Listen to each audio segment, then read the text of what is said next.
I truly do not think it's hard to not you just don't have to say like don't say something extreme and you literally will never get in trouble. Like I don't know. Like I've been playing League for a long time. I've never been so much as chat restricted. I mean, our commissioner got chat restricted though, so he did, yes, he did. Can't be that easy not to. That was for something he said to me too. That's the funniest part. But in jest, Mark's a good honorable summoner.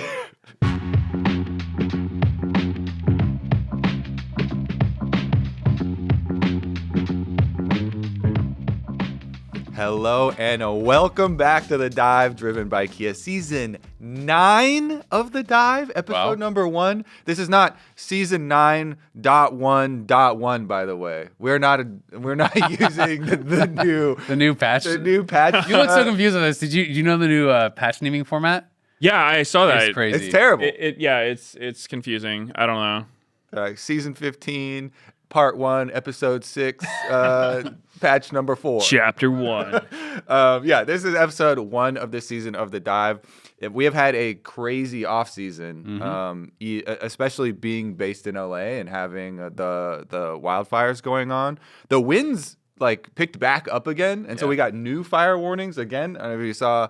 I got new ones this morning and yesterday morning and stuff, and it has actually just been crazy because I could see the flames from the top of my house. Me and Travis were out there. We're like, the sky is red and it's coming for us. And we hosted some people who did have to evacuate. We didn't, thankfully, have to evacuate, but I don't know. How have you guys been dealing with it? Like even the air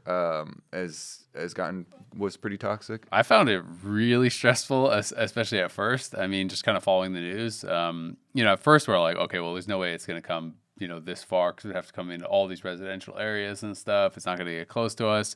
And then we were watching, and the first night or two, then it's coming way closer. We're like, oh shit, is this? This is actually pretty. Did crazy. you pack a bag? Yeah, we packed. Because the first night it got within a mile of the evacuation zone and stuff, and then it stayed the same for a day or two, and we're like, okay, it's probably stabilized. And then again, it came closer, and it was half a mile away. And we're like you said, we're looking out the window. We can literally see the fires. We can see the orange all on the skyline. You look the other way, it's just giant clouds of smoke and stuff. The pathways around our apartment all ash covered, all the gardens are covered in ash and stuff. It's pretty crazy. And obviously it's so sad how many people have lost their homes, their businesses, even their lives, some people. And for me as well, I really love the nature in LA, right? And so much natural habitat is being destroyed. So many animals are being killed. I love going hiking in LA. I love being able to enjoy the nature. And I just feel so sad for all the animals that have been killed by the fires, and also all the animals that have lost their homes, even if they did escape. So it's really tragic, and it's hard to kind of put it into perspective if you don't live here, because it's just such massive areas are just gone. Yeah, I mean, I know for me, since it started, basically, I've just been checking my phone. I think everyone's been getting that app that gives you updates, because where I live it wasn't in an immediate fire zone, but when you look at the map, it was there was a fire to my west, to my north, started curving around. I'm like, am I about to get surrounded? Can I get out? So it's definitely kind of scary. And there was even that one point where somehow LA sent out that fake evacuation warning to the entire county. I don't know if you guys got that one. Yeah. Because I was sitting there, I kept messaging my ride if I had to evacuate. I was like, hey, are we good? I don't know if I want to be here. And then there was a text saying evacuation warning, be ready to leave. And then 20 minutes later, they're like, that was a miss fire. They sent it to the whole county. So that was definitely scary. I mean, it's been stressful for sure, but I mean, I guess thankfully it hasn't reached where I'm at. But yeah, I mean, it's super sad how many people have been affected by it. When I'm kind of shocked. I mean, obviously it's just like ignorance, I guess, on my own part about how hard it is to stop the fires. But like I've been shocked that it's still going on, right? Like it's still like the fires are still being so hard to stop, even with thousands and thousands of firefighters who've been out there, and first responders who have been kind of putting their lives on the line, and people coming in from from Mexico, from Canada, from all kinds of different states and cities to join in the effort to get the fires out. But obviously it's incredibly difficult with all these winds to actually stop the embers from spreading and to actually get it fully out. That's the hard thing for people to wrap their heads around, because the fire is moving it's moving as fast as like cars driving. Yeah. So like the speed at which the winds are traveling is why everyone was on such high alert, and why they were like, oh, like how crazy it got, because it's like, yeah, there's at that point there's nothing that they can do, and so that's why when you start to see some containment numbers coming out, we're like, okay, fine, like they're finally able to get some under control. But for a while, it was like the only things that were actually having effects were like the airdrop ones, where you see the planes coming in. And I mean the wind, I think, is actually a huge part of it too, because initially there was so much wind that it wasn't actually safe for those planes, the planes and helicopters and whatnot. Like they couldn't fly. Like it was just not safe conditions. And then even if you do drop water on the fire, like it just gets dispersed so much by the wind that it's not actually effective. So it was the combination of everything. I mean, it's just crazy. It's happening during winter too, which is it's not the dry season in California. It's like normally we're supposed to get rain now, and it's not really fire season. So yeah, scary stuff. Well, it led to me staying inside even more, even though I also was sick for like 2 weeks, and so I've just been spamming even the old season before the new season reset, and then also the new season. How what was your guys' initial takes on it? Because my single biggest takeaway from the new season was that the feats of strength affected every one of my support players' brains so heavily. It was crazy. For the first like 20 games I had of the new season, every support player I got thought that they were like the Giga shot caller faker of new season, and they're like level 2 starts spam pinging. All right, I'm coming to grubs, everyone, let's go. Even though like our top laner had just died, our mid laner was like recalling or whatever. It seemed like everyone just lost their minds over these feats announcement. Yeah. That were taking front and center. And so I was like, oh my God, the biggest change this season has actually just been to people's brains, and it wasn't actually to the game. I feel like the feats, just the way that it's set up, like I never felt like it was that powerful, and I think people have kind of like started to calm down on it a little bit. But just the way that it is, like it already felt really bad when someone gave first blood or died for first blood or whatever. And I feel like the fact that this was like now an objective, even though there wasn't first blood additional gold and everything, just like made people tilt, right? Like it made people mad that someone on their team died, and it made people like, I remember in all the early games that I played with feats, my team just was literally giving up or FFing as soon as they got feats. Like it was crazy. People just wanted to like literally just quit, 10 minutes in when someone got like first tower and first blood and stuff. It's like the game's not over. They got 5 armor added to their boots. Exactly. At that point. It's like, I think it's a perception thing for sure, because I mean, it looks like the scoreboard, right? It's like you're getting points for these things, and I know that when I first started playing, I was the same. I was like, yeah, this is the new thing. Like, it should probably matter. But as I was playing, either when I got the feats or when they got them, I like, especially with the boot upgrade, like I think that was one of the biggest boot upgrade baits is ever. a bait, yeah. It's a huge bait, because like I remember after my first couple of games, I would like look at the scoreboard and be like, my team is winning. We have the feats. Everyone's upgrading their boots, but I look, it's like 2 items to 2 items, but like we have 5 move speed on our boots. I'm like, dude, this is the biggest waste of gold ever. Like, what are we doing? So that was definitely one of my impressions. I think that the perception of it is probably more powerful than the actual effect, because there were so many games where like we would be winning the entire map, and my top laner would single-handedly lose us the feats. He would get first blooded, and his turret would get killed by like 8 minutes. I'm like, wow, there was a lot I could do about that. So I'm actually really glad they're changing the first blood to be first 3 kills in the new patch. I think that's probably like by far my biggest complaint about it, because it's like, wait, as jungler, I need to take 6 grubs and a dragon to make up for my team running it down. Yeah. The other thing, which really, really tilts me, is I'm like a big hater of level 1 stuff in the game. Like level 1 invades, level 1 late invades. Every game now. I think it's the worst gameplay ever. Like I think that like I've been wanting them to address it for so long, because it just feels bad, dude. It's like, oh, my game is ruined because my mid laner was taking a piss, and all of a sudden they're in my jungler, and I can't play the game. So it's like they're incentivizing everyone to level 1 invade.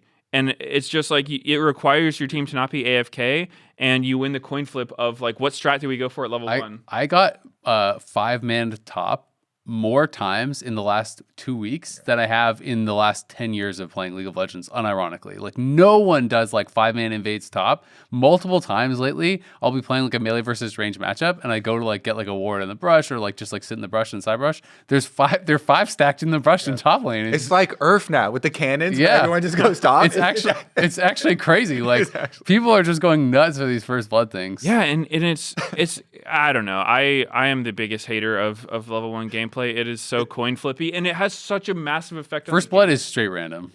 Yeah, but one thing too, though, that I feel like whenever there's changes like this, the stuff that people don't think about is what was taken away, because you don't actually even get extra gold for first blood Or tower. And the tower first blood gold was insane. It was so much gold. So it actually almost feels like the feats are less impactful on the game than the actual just raw gold you would get from the first blood or the first turret, because I swear like the perception matters so much in League, because feats of strength, it feels like such a huge thing, right? But one thing that I've also felt for a long time is the fact that turret plates don't show up anywhere on the scoreboard, right? If turret plates showed up to represent how much gold you have as CS, right? Like, how much would it be worth? A turret plate would be like... They're 120, I think, right now. Yeah, so that would be like 6 CS or something, right? Imagine you got 6 CS per turret plate. I think that would affect perception so much more, right?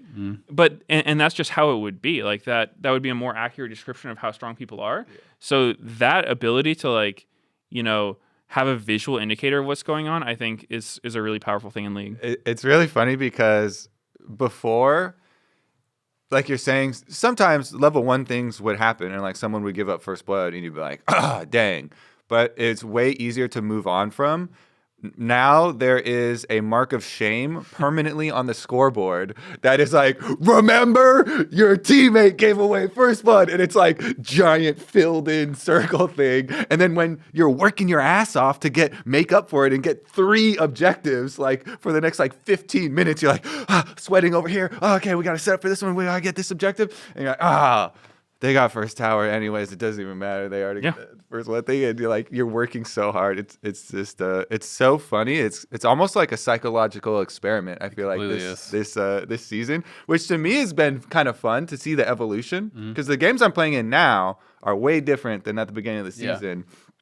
And it's also a little knock-on effect of not having the pre-season that we have had a lot in the past, where we like test out a lot of changes, and there's not LP like tied to it, and so people are much more forgiving for teammates and stuff. In pre-seasons, people wouldn't flip out so much if there were different mechanisms or stuff like this kind of getting used and abused. So it's just I think it's actually just been a really fun psychological experiment that we've all been a part of.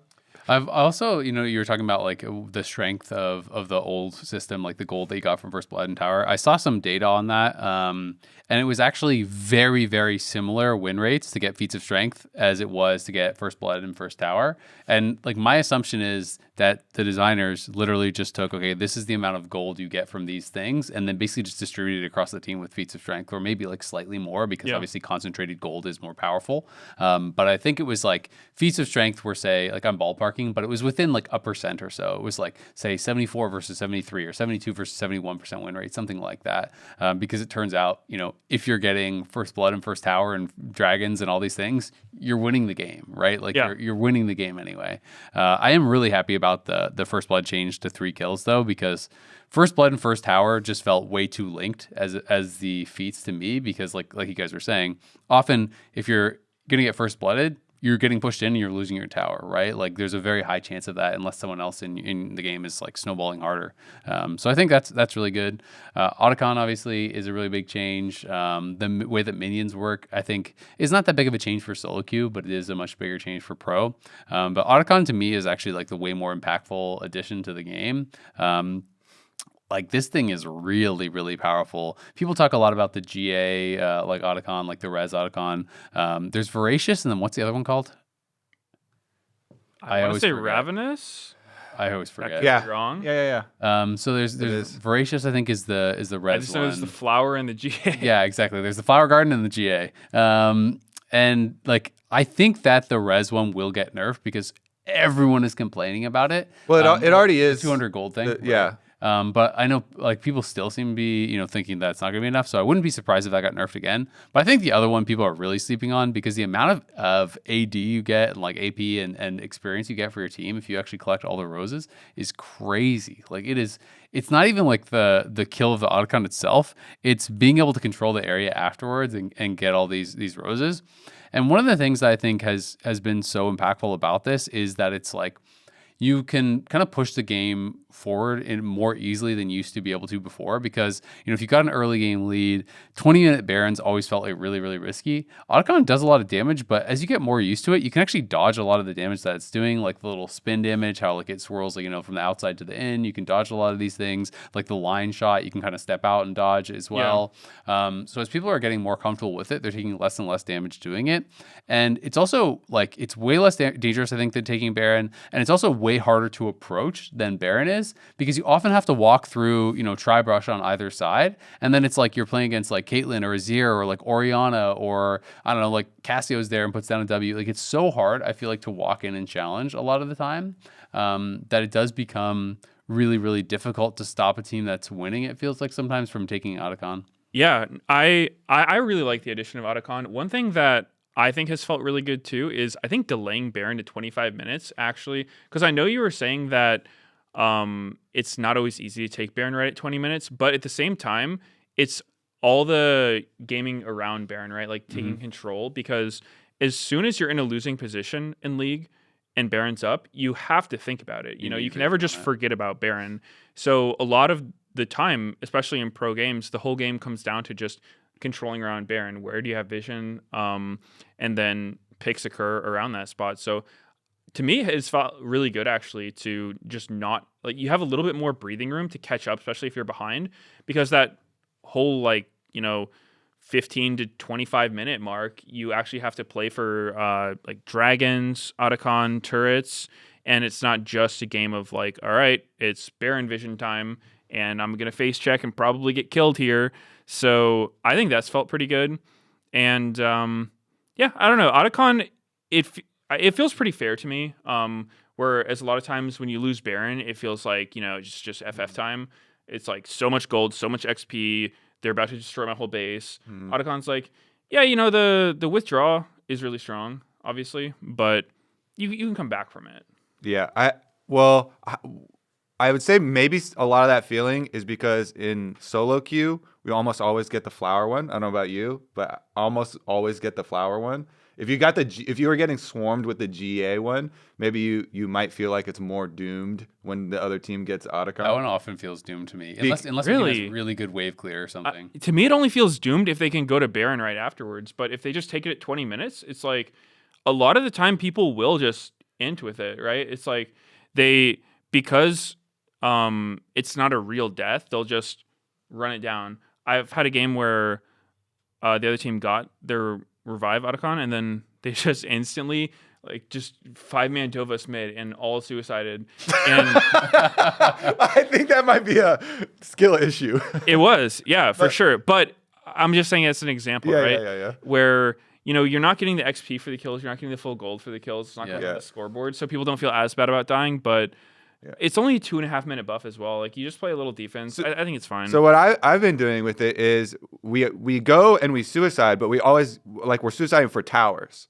Yeah. Because so my like evaluation is like it's really really good to use and go suicide for secondary side turrets because those ones are worth way more gold. Yeah. And so like we'll die and you'll give 100 gold right now on the next patch that comes out. It's going to be 200 gold plus the pedal, but then we'll get the big cash in of at least one turret.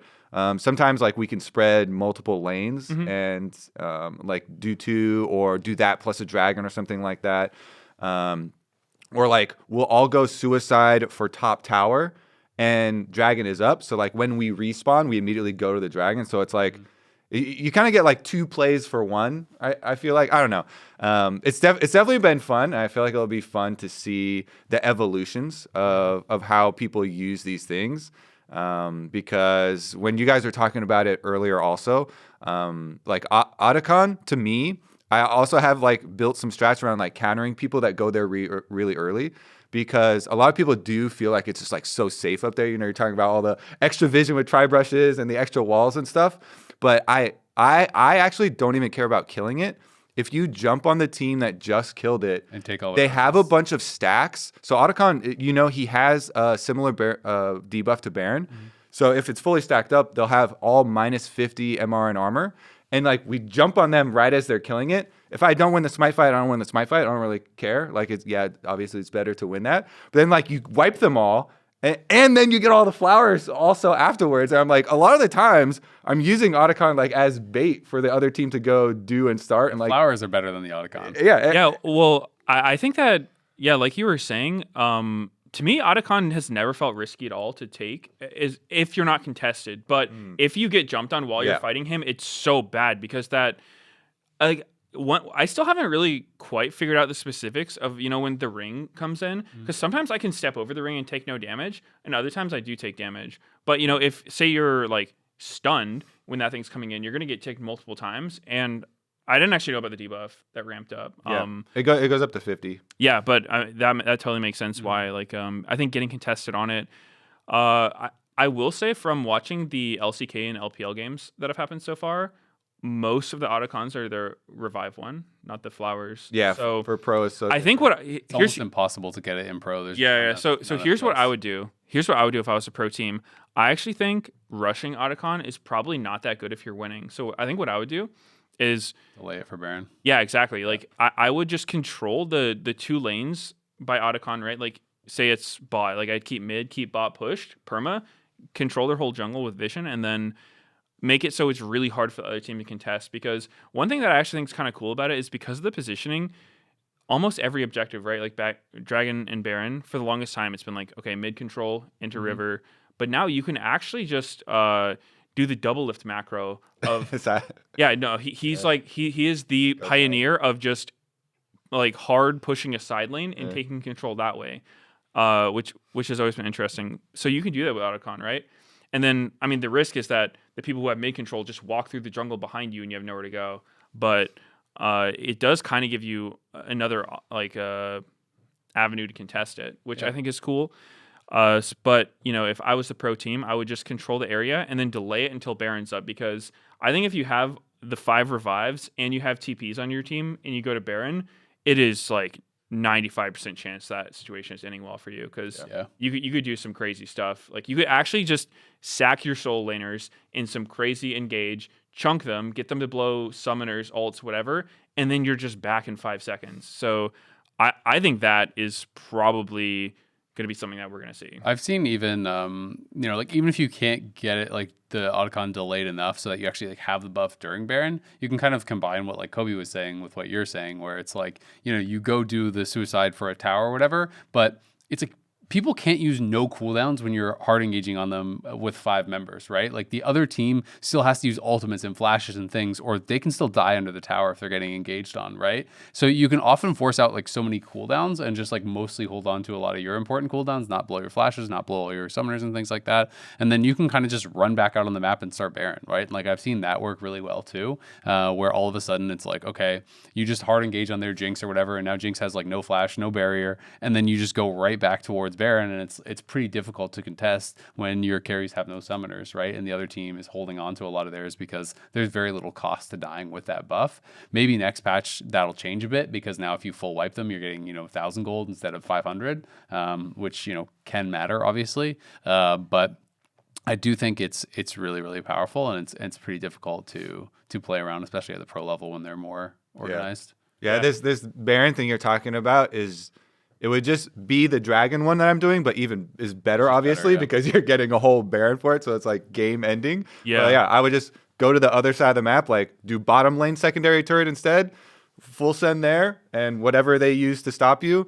Like the time that you save with the revive thing, I think is one of the big things too, because like then you instantly get to go to the other side of the map and start it up. So going back to, you were talking about how maybe there's a little bit of a social experimentation with the new season changes and the perception thing. I wonder if it would change how people play if when you withdraw from the Atakhan revive, it showed on the scoreboard as a kill/death, right?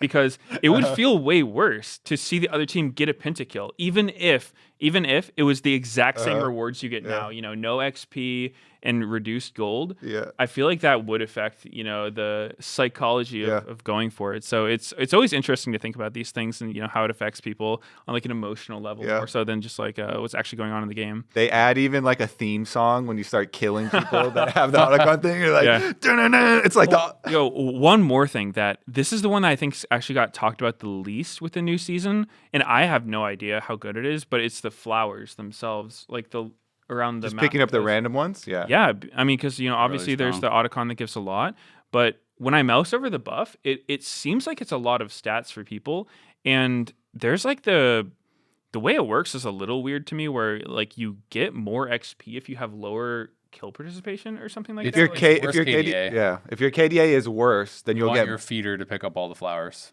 It's team wide. It's team wide XP. Yeah. It's just. But my understanding was it's team wide XP, but you get more XP for the team if the lower KDA member picks it up.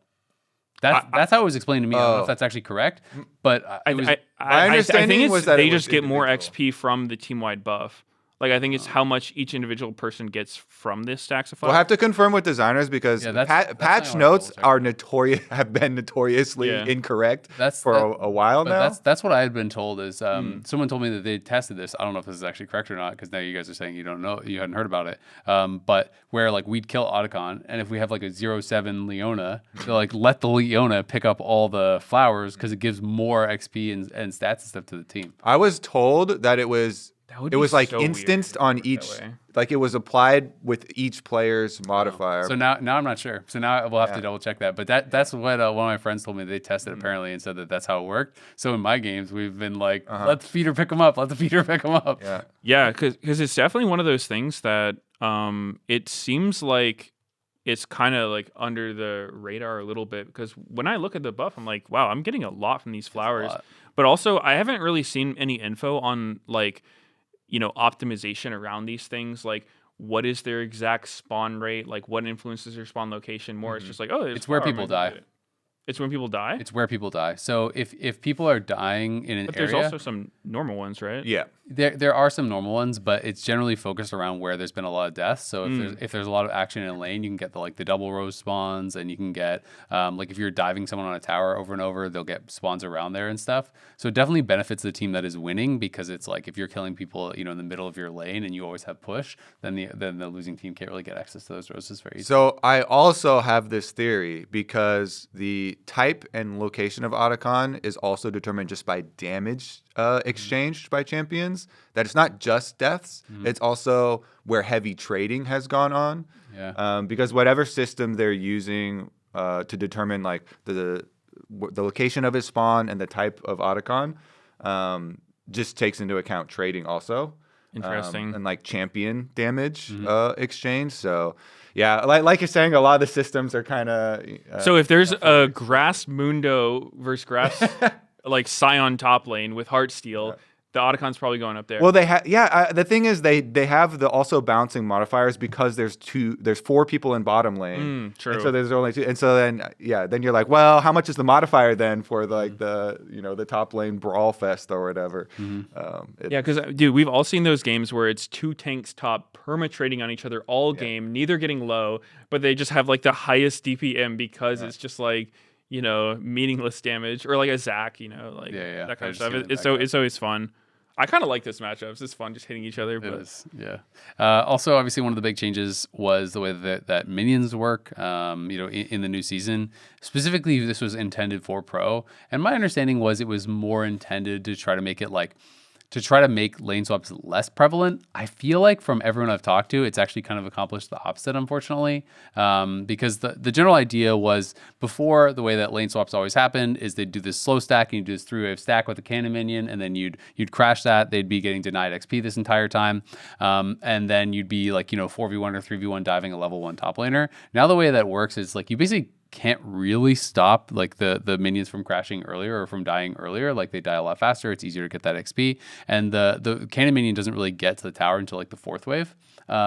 So generally the top laner is always gonna be level 2. The towers are also stronger. So like I think this was like, okay, you can't starve out the top laners from the game, so now you shouldn't lane swap. But the problem is, from everyone that I've been talking to and from the games that I've seen, is that now there's like no drawback to lane swapping really, right? Because anytime you have a bad matchup, whether it's top or bot, it's like you can't get punished by being dove because you lane swapped. It's so hard to actually pull off these dives.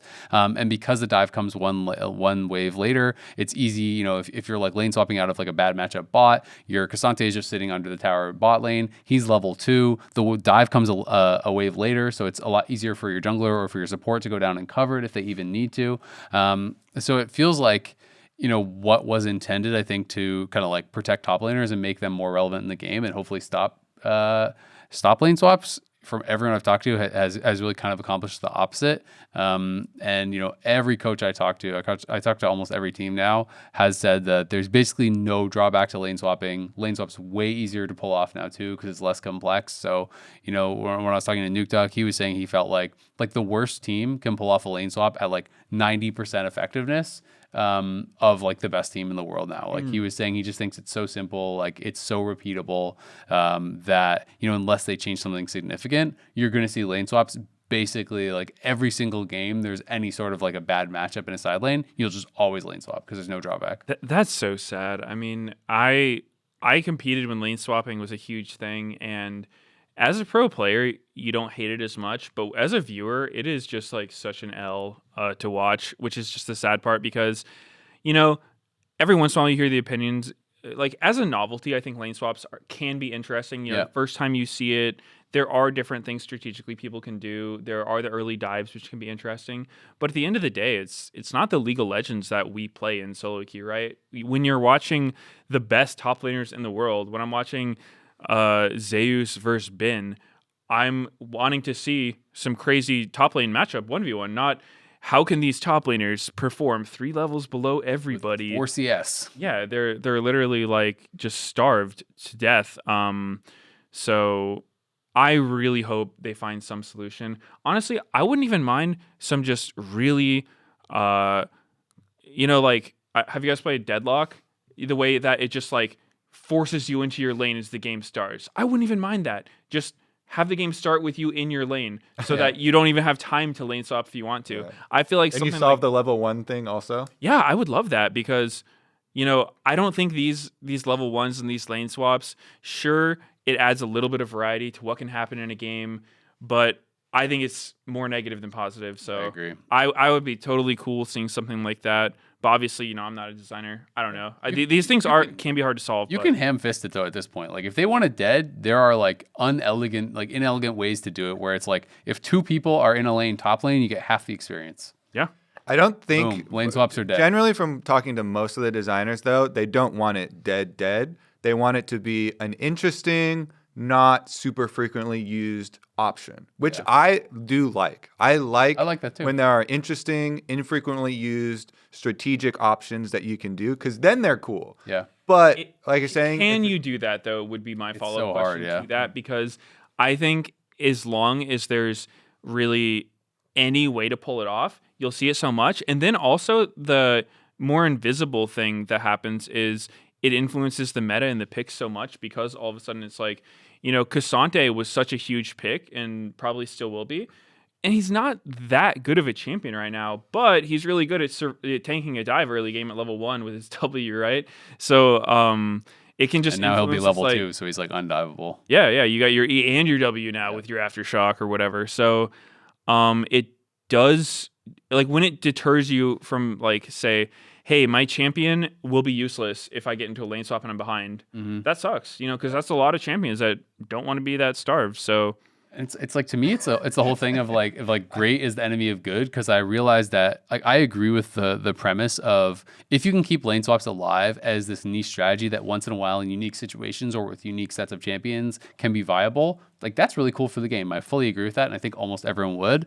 But if you can't get to that, and we end up in another season where it's just like lane swaps all the time, then I would rather they just ham-fistedly, like, just kill it. Just make it dead. I do know from our discussions last year that there are people that do enjoy lane swaps, because they did not like this rants that are like going on right now. there are also people who enjoy Yumi. So And I don't think someone enjoying is like a reason why it should exist. I also feel like, of the lane swap enjoyers, though, it's even way less interesting for them, right? Because some of the people that I was talking to were people that really enjoyed it, and it's like I agree there was a lot more complexity to lane swaps, and it was one of the things that was cool about TL. Like, TL was one of the best lane swap teams in the world, and even playing against some of the top green and LPL teams at Worlds, they were like learning from them and trying to like message all their players and ask, oh, why are you doing this? Why are you doing that? It's like you had to. It wasn't always obvious like why you're doing certain things, and so I do agree that like that version of lane swapping can be interesting, but from everything I've seen and from everyone I'm talking to, it feels so simplified that I think even for a lot of the lane swap enjoyers, it's going to be less interesting to see. Yeah, I mean, experience range increased, tower damage reduction down to 50% for those ones also. So yeah, there's definitely been a lot of changes to make it a lot easier. I think they'll continue working on it, though. I think they definitely will. I have a small inkling that is going to be a work in progress. Thankfully, there were no lane swaps in our show match. No, that's true. We had a show match. If you didn't catch it, you can go check it out on the draw show. Yeah, you can go check it out on YouTube. We had our draw show for the LTA. Yeah. I was thinking ahead, and I was like, LCS. Nope. LTA. Big brain. Not gonna make that mistake on air for sure. But LTA draw for the first split is pretty cool, because it's like a tournament setup. It's very short first split, but it is a tournament setup. And so we did our draw show and we combined it with Noxus only champions, which neither of us read the email, so we found out the day of that it was Noxus only. Oops. It's what's really, really, really funny is that you can see it, my reaction in draft, because I always like playing like random ass stuff in jungle. Because I've played the game for too long, so to keep it interesting, I do random stuff. I have played a decent amount of Scion jungle, and the reason it's OP, and I was like looking for little things, is like, off of large monsters, he gets 15 health. Yeah, it's only 4 for regular things. Yeah. So off Krugs, you get 43 health. So like you can stack up massive extra bonus health for Scion jungle.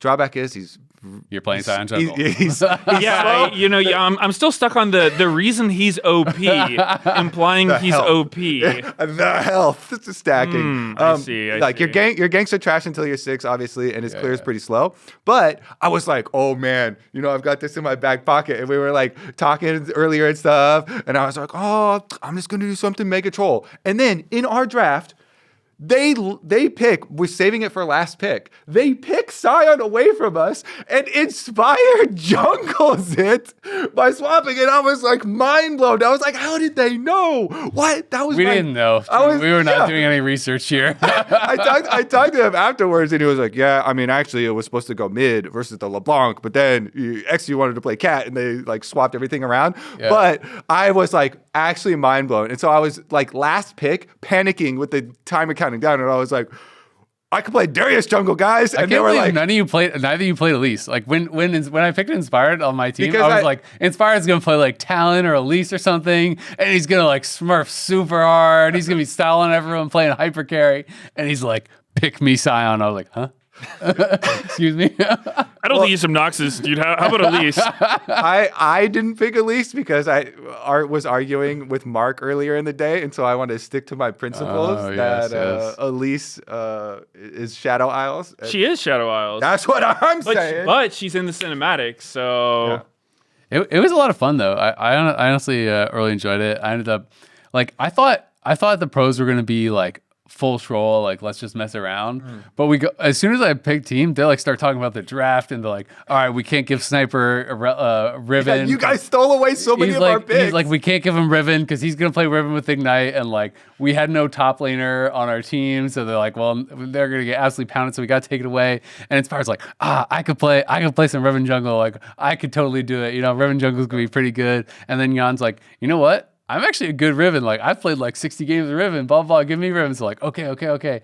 And then he's like, like Scion Jungle's looking really good here. Like I'm going to go Scion Jungle. This is going to be good. I'm like, huh? And like, we need Rel. So I was like, okay, first time Rel. So I'm going in there with Rel.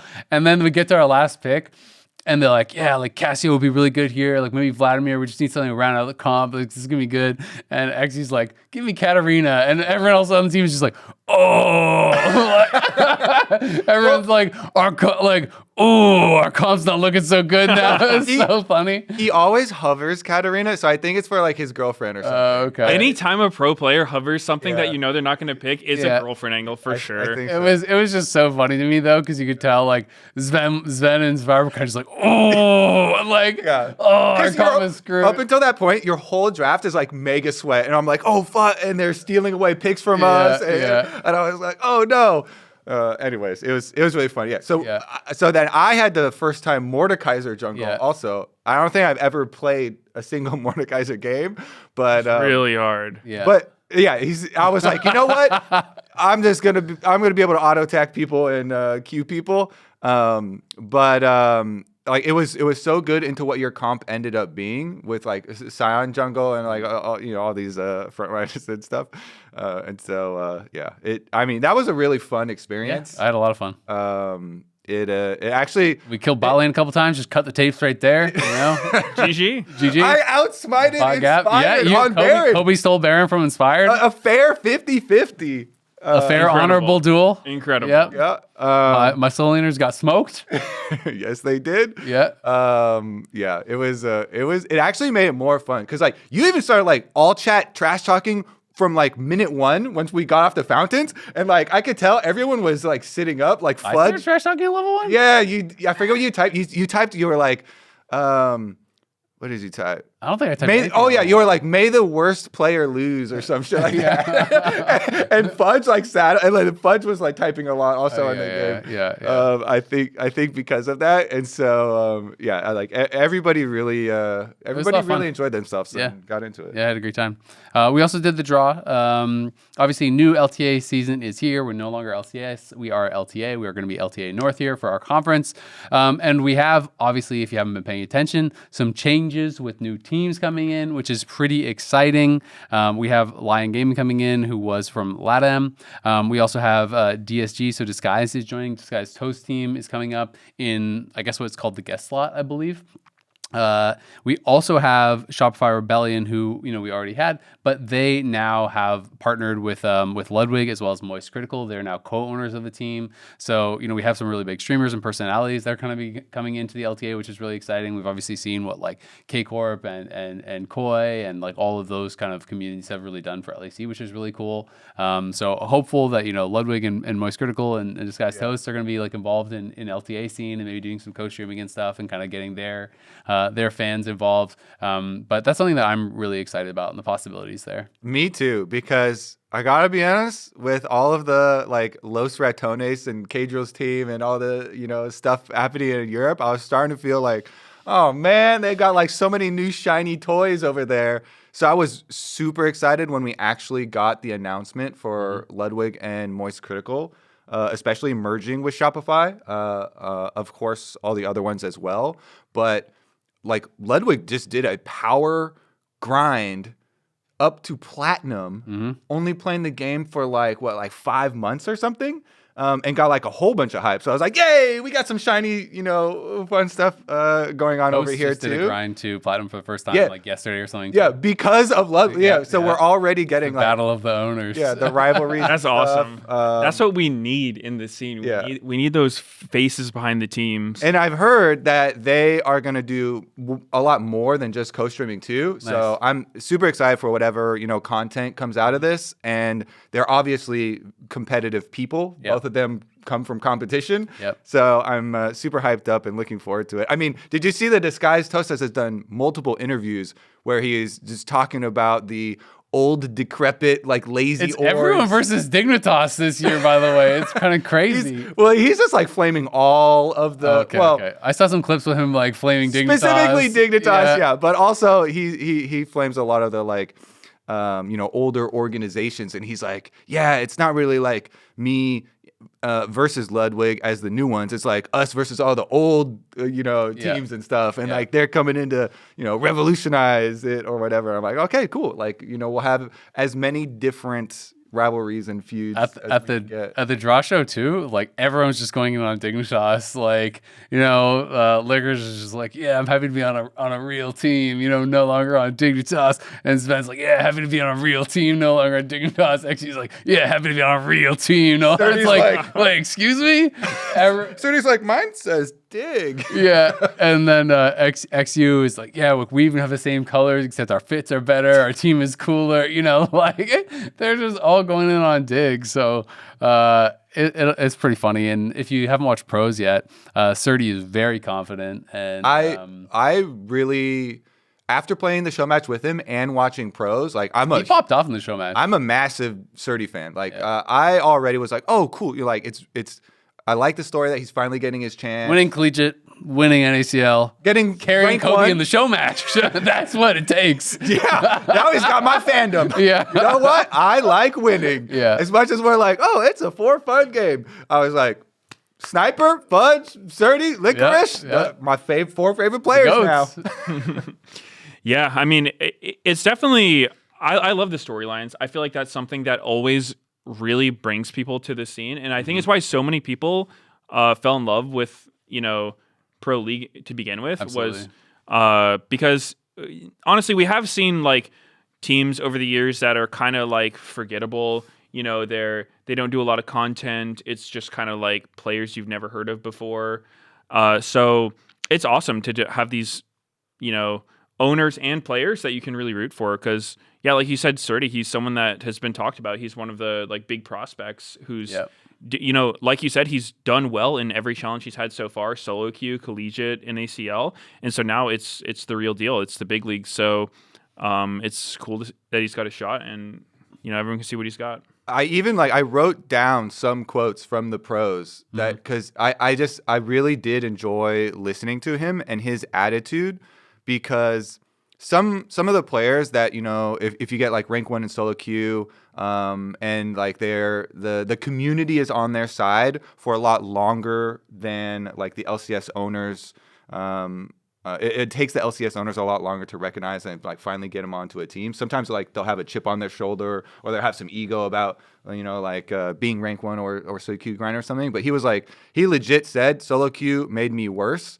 and he's so much more focused on the pro aspects of play and being a good teammate, which you don't really have to be a good teammate in solo queue. You almost, I would say you almost don't have to even do the want opposite. to. Yeah. So it seemed like he had a really good head on his shoulders as far as adapting to pro play.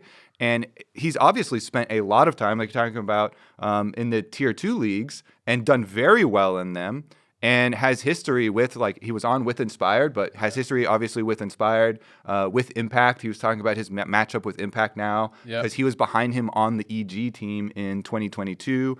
And he just talked about how he is focused on being the best. And he thought that there's really no point in him even participating if he doesn't believe that he can be the best. And he's like, I am waking up at 8 a.m. every day.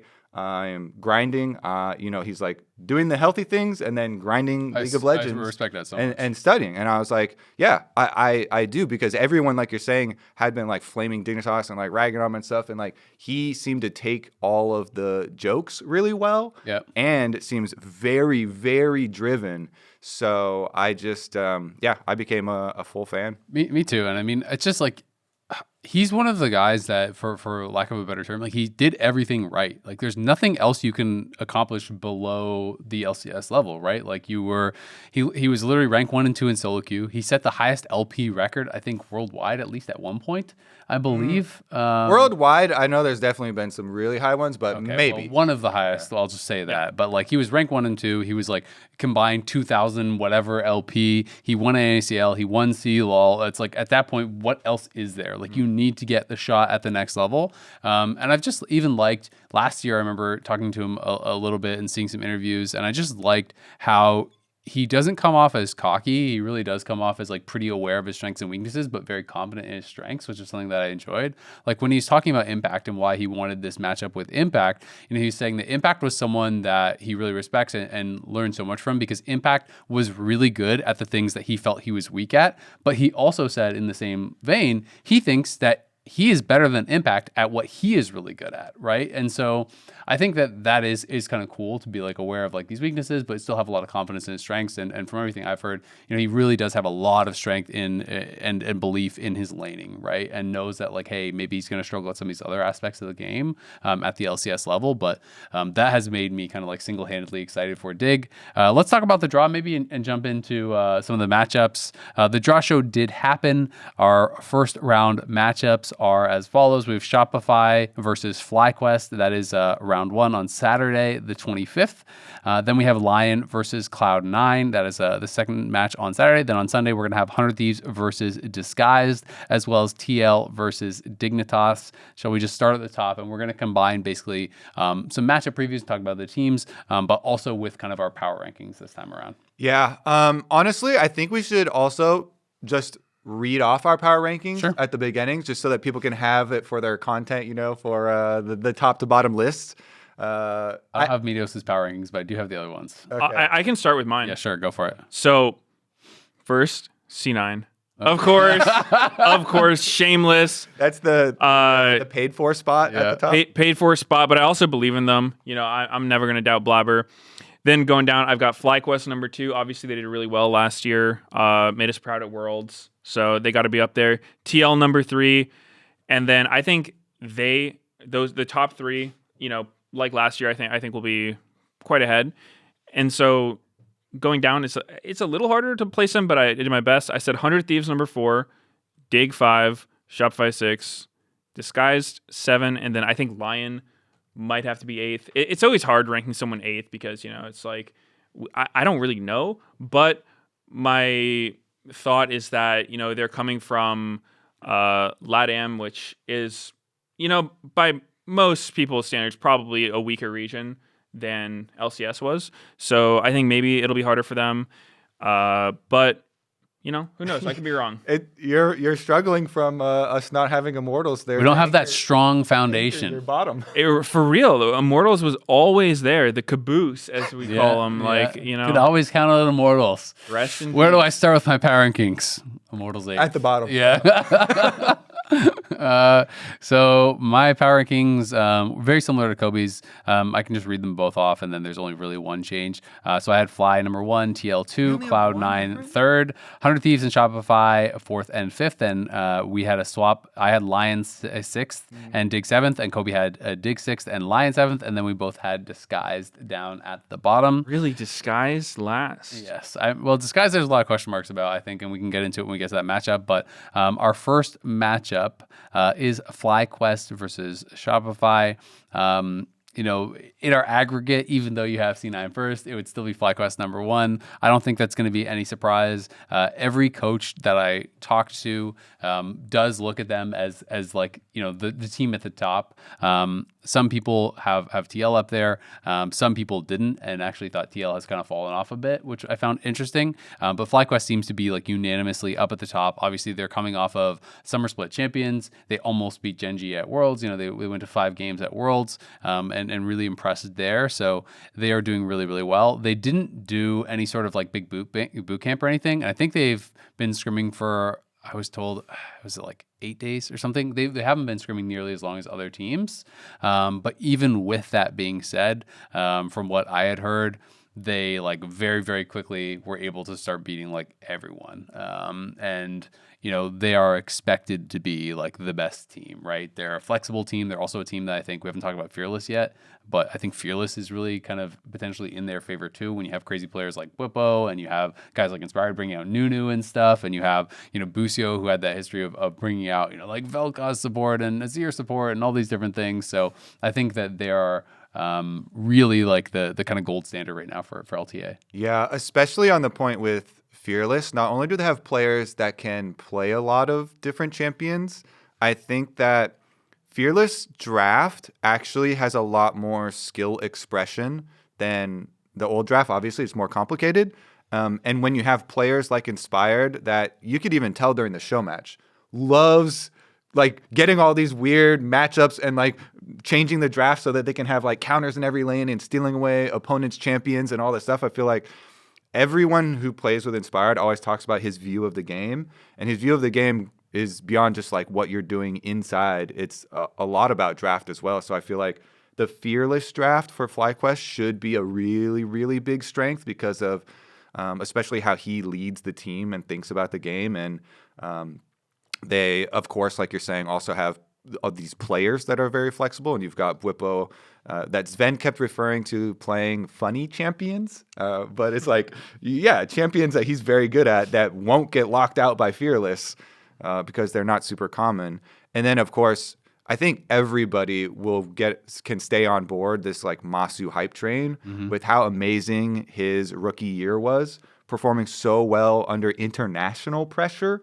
And one of the best rookie years ever from NA. Actually insane stuff. So FlyQuest certainly have a lot of star power, which makes me very excited for this matchup because Shopify have taken some of the blue shell essence and power in adding contracts and Palafox to the team.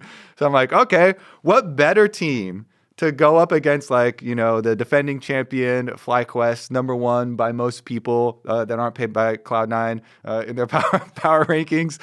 What better team to fight them at the very beginning than Shopify that have like returning Fudge, who's extremely, extremely hungry and happy to return to competition, and then like Contracts and Palafox, who are very volatile, and we have seen high highs from them.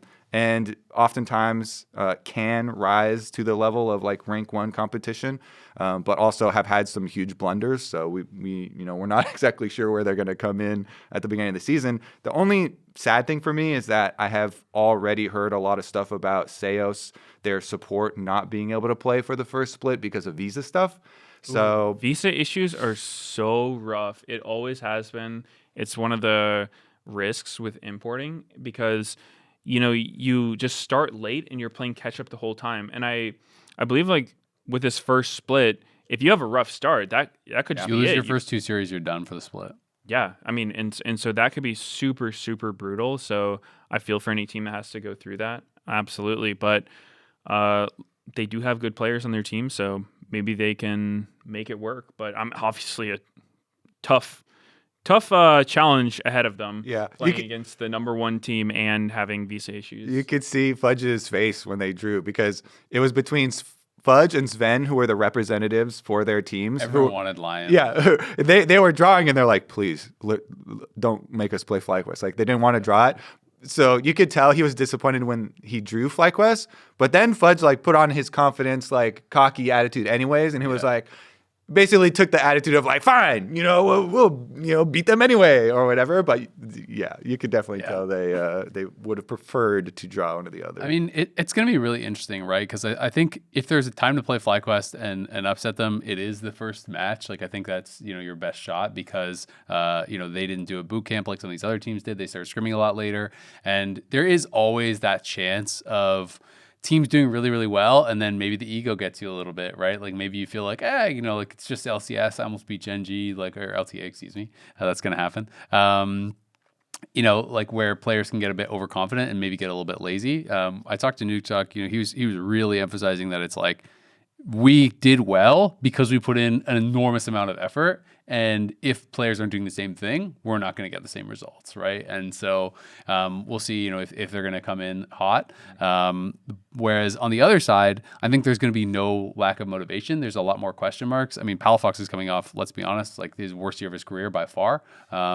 He went from being one of, arguably the best mid laner in the league at a time, when energy was really, really hot, to having a horrible year last year. Some of it, I was talking to Revan, who's Shopify's coach, and he talked about, they were thinking about, Jojo Pian, then they were thinking about Niski and stuff, and they ended up landing on Palafox. And part of the reason was, when I kind of asked him about him, like, okay, well, what about, a lot of the issues that people were talking about from him last year? And he was saying he felt like he could, the thing with Palafox that made him not as bothered by a lot of the mistakes was that he could always see the intent behind the play, even if it wasn't, like, if it didn't work out for him. And he had felt like a lot of the times when Palafox, was having these plays that looked really bad, it was coming from a place of he felt the team was in a bad spot and like needed, felt pressured to like make something happen, so to speak.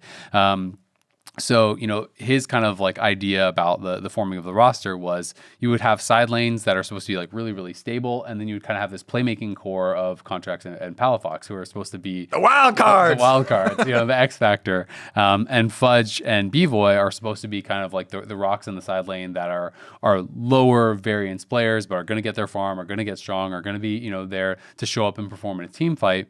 And Palafox and Contracts can be, kind of like the aggression for the team. So it'll be really interesting because like basically everyone on this team has won a title. I think everyone on the team has won a title at some point, except for maybe Bvoy. I can't actually remember if Bvoy did. But Seos is obviously, like CBLO GOAT, he's a guy who's won a ton. Fudge won with C9, Contracts has won, Palafox has won. And they're all really motivated to kind of like get back to where they were. Fudge wasn't even playing last year and is hyper motivated, as you were saying, to get back in the league. Contracts and Palafox, I think, really know how good they can be and are pretty desperate to prove that that's how good they are, not what they showed last year. So it's a really motivated team. And they're kind of like one of those teams where I think when you talk to people about power rankings, there's the most disagreement, right? Because if you're looking at it glass half full, this could be a really, really good team. And if you're looking at it glass half empty, they could be last place. So I think that's kind of like the fun thing about this matchup. Yeah, I think they're a team that definitely has a lot to prove, to themselves and other people, because it seems like, at least with Fudge, Contracts, and Palafox, they all have sort of gone through the arc of being successful, but then kind of struggling afterwards. And that could be for a lot of reasons. Some people think like, maybe they got lazy, complacent, whatever. Maybe they took their foot off the gas, or, it could be lots of other things. So I think, it for them, it could kind of feel like a last chance sort of deal. It's like, one bad split, you can bounce back. But like, if you do bad again, then that doesn't look great. Yeah, then Ludwig's going to come in and replace you as jungle. Yeah, is Contracts worried about that? Like, he's been playing the Mumu for Fearless. Yeah, could be tough. Platinum in 5 months if he keeps on going on that trajectory. There you go. Sky's the limit. Sell himself in. All right, next matchup. Yeah, I mean everyone's probably predicting FlyQuest here, right? Yeah. I mean, one thing with this group draw is, I will say, for most of the matchups, it looks like there's kind of one favored team, and so it is the beginning of a split. Anything can happen, Yep. but I do think like if you're predicting, it's they're probably gonna be pretty unanimous. Yeah, I would think so for most of them for sure. It's interesting because the next matchup, Lyon versus Cloud9. Lyon was actually from like the I guess top seeded group, whatever you call it, Group A, Group B, whatever, because they were actually seated above Cloud9 because Lyon. Who was it? Who did they beat at Worlds? They beat 100 Thieves, I guess, and C9 lost them or something like that. So it's like the way that had kind of interacted. They actually were from like the upper group draw. But talking to a lot of the pros on the group draw day, the team that everyone wanted to dodge from the lower group was C9, and the team that everyone wanted to draw from the upper group was Lyon, right? Yeah. So this is going to be a pretty interesting matchup when we look at the power rankings. Cloud9 averages out to third, basically, or 2.5 or so. Meteos having them at first. And then Lyon, you had 8th, Kobe had 7th, I had 6th. So, averaging out to about a 7th. So this is obviously a pretty big mismatch as far as the power rankings are going. It's going to be, I think, an interesting one, though, because I know Cloud9 spent at least a month, if not more, in Korea. Like, they spent all of December boot camping in Korea, so this team has been super grinding. They do have Loki coming in. They do have Thanatos coming back. Obviously, Sven's returning to the team with Vulcan, and then Blabber's still on the squad. I think Loki is kind of the biggest question mark for me. I don't watch a lot of LCK challengers, the Tier 2 league, pretty much none. I watch a couple of VODs of some players that are coming in. That's about it. But I'm good friends with Chronicler, who casts it, and he obviously follows it pretty religiously. And he had not like the most excitement for Loki. He was kind of looking at Loki as like a middle to low end challengers LCK mid laner, right? And so when we saw some of the other people getting picked up, like when Saint got picked up, he was kind of surprised that like Cloud, if he was available, why didn't Cloud9 get him? Because that was one of the guys, like it was Saint and I think it was Zinni as well, who were the two guys who were like super hyped. And so it was kind of interesting and a bit of a surprise that, Cloud9, who was kind of like the bigger org, potentially has more sway in who they're going to be able to pick up, didn't actually go for one of those players. That being said, Quad also was not a hyped player at all coming out of Challengers. He had a horrible first year, but then he ended up being like MVP, right? So obviously it doesn't mean that he can't learn and can't kind of grow from there. But I think that's kind of the big question mark for C9 is how is this Korean core going to perform? Yeah, and Sven actually has talked a decent amount about it. I was watching his stream a lot, so I'm not quite sure if he said it on stream or in pros or at the Showmatch, but he seems very confident in Loki and talked about like the process that Cloud9 uses to even scout their imports and stuff. Like they have a channel and all of the players have input, and they put in like their videos of each player and talk about like their reasoning and like the evaluation. And so like Jack is in there, and it's very much collaborative with the players and the management, which I did think was really cool. Was super cool. The one thing he did mention is like of course, it is hard to be taking English lessons, and he's the one that's working on his English the most because it does need a bit more work than some of the other imports. But of course, they have Reaper to help with that, and he also mentioned that it was really nice to have Reaper dual language, be able to explain concepts in both languages, just for speed. But seems like during their boot camp as well, he was really impressed with the work ethic and drive.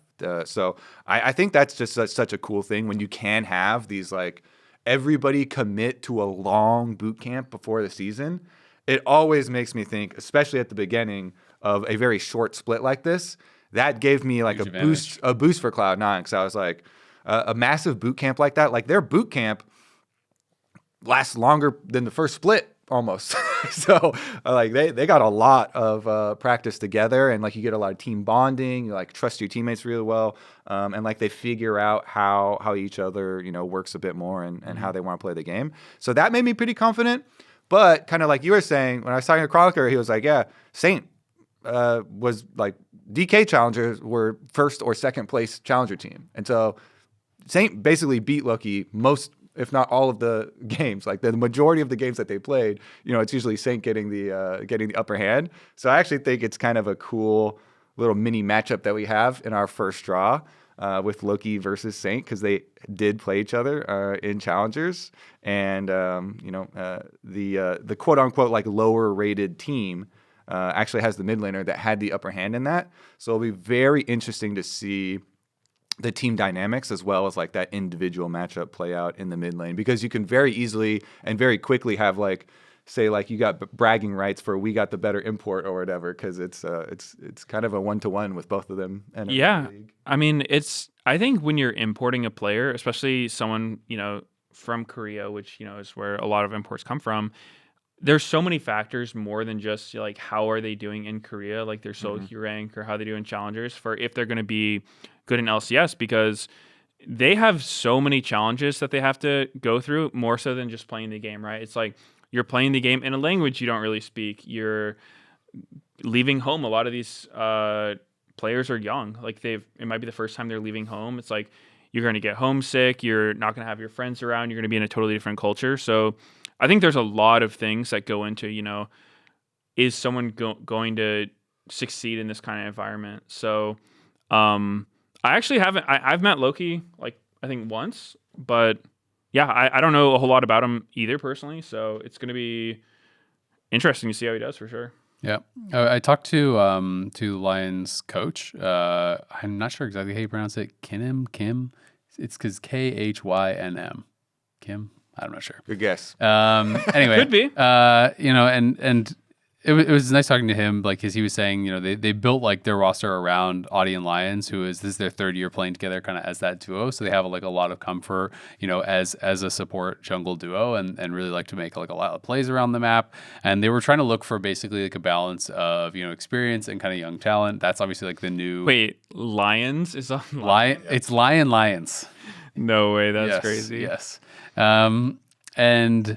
That's like obviously the new kind of recipe is like, don't just throw 5 rookies in there, like get vets and pair them with the rookies so the rookies can kind of like build up faster, right? I know. Crazy recipe. Crazy. Well, it was crazy when EG did it and it worked, and then everyone else has kind of been following that recipe and to a lot of success.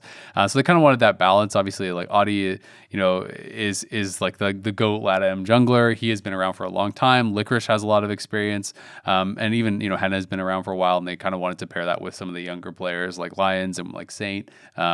Saint was someone that they apparently had been trying to actually sign in LATAM last year, and they really wanted to bring him on board, and we're really excited about working with him. And he said between them and Zinni, they thought they were like by far the best Korean young mids, and so we're really, really excited that they were able to get him. But they're also saying that it's going to be tough because they're having visa issues. Like Saint's was not in LA, I guess, as of the end of last week when I was talking to their coach. And he was also saying like Lions is likely to have to play remote too. So like there's going to be like a lot of issues. Like they're starting very, very late, which is going to be tough. And he was saying that it's just like even just moving from LATAM to NA, like he was saying there's just a lot of differences, even in how the teams practice, how the teams scrim, like the way that things are organized, like everything feels very, very different. So, their goal is to try to make top 4, but like it's clearly a very transitional year. And when 2 weeks can mean you're out of the entire split and you don't even have your players here like a week before the split, is pretty tough. So yeah, that's something that I think is really gonna like weigh against them. That being said, I do still think they have some really talented individual players, and that's kind of like where I had some hope for this roster.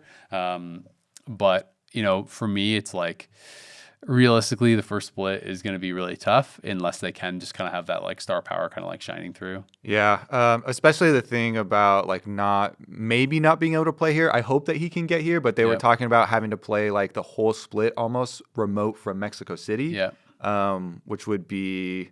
I can't hope be a that they thing. can work out something, but that would be like a really, I feel like rough solution. it would be bad ping, and you're not with your team practicing in the same environment, and your mid laner's coming late, so it's really tough. I am super excited for Odie though, because like he's been playing since like season 2, season 3 on the North American server. Yeah. Like 10 years ago I played against him in solo queue, and so like he's definitely a name and a face that you can recognize as well. So And I think Saint could be insane. Like I watched some of his games. I think this guy's really good. yeah. So definitely excited for this matchup also. Yep. All right. Next matchup that we have. This one I think is the possible closest one, because 100 Thieves versus Disguise. Everyone's predicting Cloud9, right? Yeah. Yeah. So I think all the other ones are like insta locks of Yeah. FlyQuest, Cloud9, and Team Liquid. Spoiler alert, for the like high tier, team winning. But with 100 Thieves being the like quote unquote high tier team for this Disguise matchup, it is a little bit. I think there's a lot of wiggle room actually. For me personally, when I was making my tier list, I still gave 100 Thieves the benefit of the doubt and like kept them on the upper end. But this is one of the teams I am a bit worried about for Fearless Draft, especially Sniper, obviously very well known for having a smaller champion pool. It was something we even talked about in regular draft last year as something that was, very, very predictable for 100 Thieves and for them. And so I'm curious to see how they will be affected by that. I'm actually not as worried about River and Quid as some people didn't like their kind of lack of success when they had to do AP jungle and AD mids. I actually thought River was really good with everything. with the AP jungles, and so I think that's why I still gave this team the benefit of the doubt. Everyone's going to have a magnifying glass on can Sniper, expand his champion pool, or survive Fearless basically as one of the kind of like notorious players for having a smaller champion pool. But I had a lot of questions about the Disguise team too, which also I'm kind of favoring 100 Thieves here in this matchup. Yeah, the Disguise team is an absolute question mark. They're coming in as the guest slot, and I mean, I don't think they've played together before, and it looks like you have kind of pieces coming in from all over the place, right? It's like you have Castle from Immortals, who looked pretty solid last year. Didn't stand out as being like the best or the worst player. He kind of held it down. He had some good games. XU actually impressed me a lot, and he kind of had like that unfortunate situation with Dignitas last year, so it's cool to see him back. And the unfortunate Katarina in the show match. I mean, yeah, fun. these guys might not be rooting for him, but we've also got Abidage coming back from Europe. That one to me was straight random. I'm not going to lie. Yeah, I mean that did seem like a pretty yeah, he was playing in tier 2 in the LFL on the KC secondary team. Yeah, I mean he had like a decent run on 100 Thieves a little while back. So obviously like a player who's shown he can be good. And then I don't really know anything about Scary Jerry. He has been on Maryville for a long time, and Maryville was the one that actually got the Brandon Sanderson like partnership, which was really cool to turn into Dragonsteel. And they were very good for tier 2, but I don't know about the ability to jump up and like have a massive impact on tier 1. So I am definitely scared along with you there for Scary Jerry. I think that is going to have a big hurdle. There's going to be so many jokes about it. Maybe it's good to have a very opinionated and strong-willed support like Huhi, though. Like, massive veteran. You're talking about your recipes. There you go. You got your, collegiate AD carry paired with your consummate veteran shot caller Huhi. So yeah, because one thing we did hear about Energy last year is, obviously they made the Ignar and Huhi switch, which most people assumed would be, neutral or good. Yeah. But it just, from what we heard, like there was, a lot of tension there because Huhi is someone who likes shot calling, he has strong ideas how to play, but then Energy also had different ideas of how to play. So yeah, I think it's great to have someone like that on a team when you're just kind of like bringing in a bunch of different people, because you need someone who's got a vision and a voice for what they want to do. Obviously, like you don't want everyone to have it, but I I think it's possible they do well. I didn't Yeah. put them last or anything like that because We did. yeah, I mean, you guys are haters. Yeah. It's all good. Yeah, true. But I think they've got potential. I don't see any reason why they couldn't perform. I think- but like 100 Thieves, they've been together for like a year now plus. Like I always think the experience in playing with a team for a while, assuming it's functional and there's no like deep animosity between the players. They seem like good Obviously, vibes. yeah. I don't have any reason to think there'd be that going on. Yeah, I think that's just a huge boost to a team. That reminds me. You know what the best vibes of our whole show match and draw show were? It was actually XU and Sniper talking trash to each other. So Trash. trash. It was so real. You could feel it. There was some heat in that. We literally had the producers had to get in Jat's ear to move the show along. Yeah. Because I forget what Sniper said, but they were going at each other, and XU was like, "Yeah, me and Castle are gonna come up there. I'm gonna gank you. We're gonna, shit on you and blah blah blah." And Sniper was like, "Yeah, I mean, you weren't even really in the LCS. Like, You weren't even in the LCS last year. It was, whew, it was. That was one of those ones that was kind of funny because they say one thing, you're like, oh, haha, they're just kind of doing a little trash talk, and then you kind of look at their face and they kind of look a little bit mad, and then they're saying another thing and another thing, and you're like, okay. So this match has some trash talk behind it. There's a few little rivalries too. I've been hearing, in a lot of the interviews, Huhi and Palafox are kind of calling each other out. There have been a lot of rumors about those two players really butting heads on energy and having very different ways that they were seeing the game, wanted to play the game, not agreeing. And I think both players maybe came away from that thinking it was the other guy's fault that we did bad. And both of them are going to be like, I'm going to prove it was the other guy's fault. Yeah. I had even heard good old grudge match. I'd even heard in like some scrims and stuff, like they're making some roams to the other lane, and they're like maybe it's not the best time, but they're trying to kill that guy. So there's some rivalries this year in the LCS that'll be fun. DSG I think is to me like the reason I have them at the bottom is not because I don't think they have like any good individual players. It's just like the most question marks. Like for me, I'm like, who is your guy that is going to carry the games? And like, who's your consistent carry who's going to be like getting you across the finish line at the LCS level, right? Castle, individually, all top laners I talked to will tell you he's a good player, and like in scrims, he had a great reputation, and even on stage, played pretty well individually. I talked to Mash; he was saying he thought he was like the best part of Immortals, and that's kind of like why they wanted to go after him. Abadaga was like already signed to the team, I think, when Mash was brought into the roster creation process. So he had said that like he didn't sign that, but that he felt like when they were watching, comparing to all the other options and stuff, Abadaga like was the best of the options. They considered some of the tier 2 mids, they considered Insanity, they considered Roamer and some various other guys, and he was like pretty impressed with what he was bringing.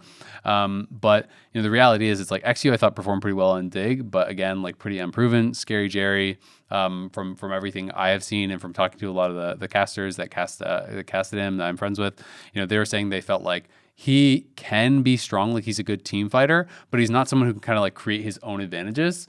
And he's someone that like when they put a lot of resources into bot lane, he could then like take over the game kind of thing.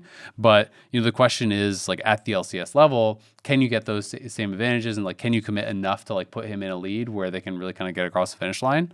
And even from talking to Mash, like he was really saying like, hey, like if we're going to be successful at this level, it has to be like a team that is like greater than the sum of its parts, right? Like it has to be a team that's like really organized, really team fighting well. And he was saying like in their scrims, he feels like even against some of the best teams, their team fights are matching up well, but it did sound to me like there was more the hesitancy about like pound for pound, like do you have the talent and stuff to like match up in the lanes? And that's kind of like what I have taken from watching some of these players and talking to some of the people that were casting these players most recently and stuff. Yeah, all I could think about when you're talking about they need a lot of resources bottom for Scary Jerry to be able to carry the game, I was like, how are they going to do that if XU has to go top to gank Sniper for the grudge match, for the trash talk?